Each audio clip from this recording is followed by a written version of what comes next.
Hidden across Japan are three objects so sacred that no one alive today has ever seen them. Not historians, not priests, not even the emperor himself. They are called the Sanshu no Jinji, the three sacred treasures. A sword, a mirror, and a jewel. For more than 1,500 years, they have passed from emperor to emperor, sight unseen.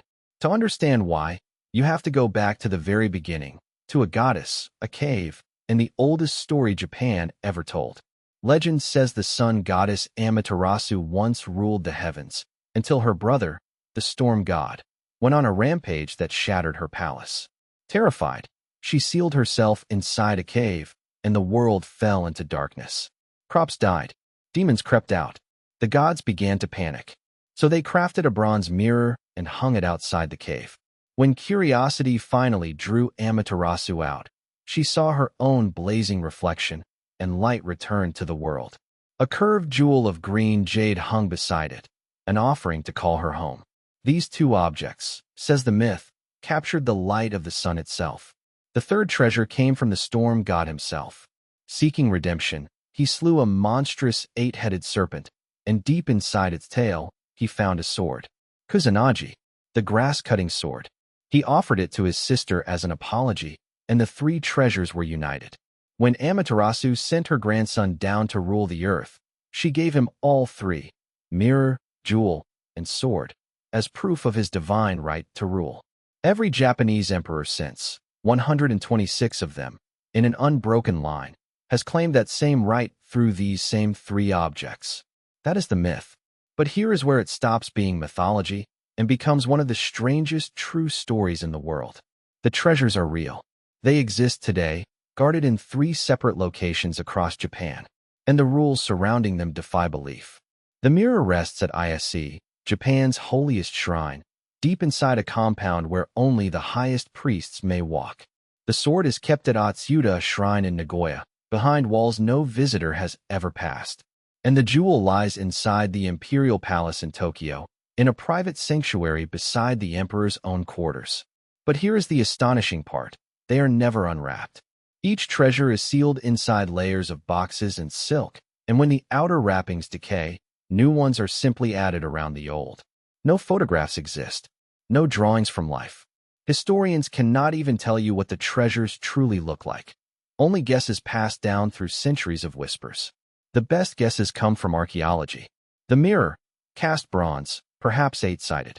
The jewel, a curved, comma-shaped bead of green jade. The sword, not a curved katana at all, but an ancient, straight, double-edged blade. When a new emperor takes the throne, the sword and jewel are carried to him in closed boxes. He receives them and never opens them. In 2019, the world watched Emperor Naruhito inherit boxes. If stories like this fascinate you, hit subscribe. Japan hides more secrets than any country on earth. Now, back to the mystery.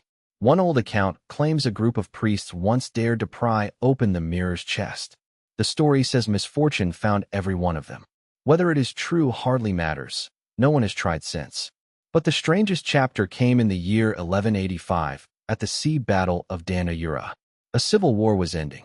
The losing clan held the child emperor, a boy of 6, and the three sacred treasures. As enemy ships closed in, the boy's grandmother gathered him in her arms, whispered that a palace waited beneath the waves, and leapt into the sea. The child emperor drowned, and the sacred sword went down with him, into a strait so deep and fast that no diver could ever recover it. The mirror was retrieved. The jewel was found floating in its box. But the sword born from a serpent's tail, was gone. Or was it? Some records insist the drowned sword was only a replica, and the original never left its shrine. Others say the real one was lost, and a substitute quietly took its place. Which version is true? After 800 years, not even the imperial household can say. The sword in Nagoya today might be the original, a replica, or a replica of a replica. The treasures were considered so vital that in the final days of World War II, Emperor Hirohito told his advisors that protecting them mattered above almost everything else, even as cities burned. There were even plans to move them into mountain vaults if the invasion came. 3 boxes, outranking an empire. At Ise, The mirror's shrine is torn down and rebuilt every 20 years, exactly as it has been for 13 centuries. The mirror is moved at night, behind white silk, while priests chant in the dark. Think about that.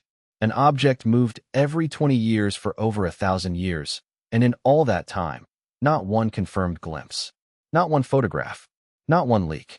In an age where everything is filmed, streamed, and shared, Japan keeps 3 objects in perfect, absolute secrecy, hiding them even from the man whose right to rule depends on them.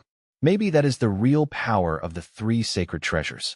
The moment they are seen, they become mere objects. Unseen, they remain divine. And so the boxes stay closed. The silk stays wrapped. And the greatest mystery in Japan hides in plain sight, waiting for an eye that will never come.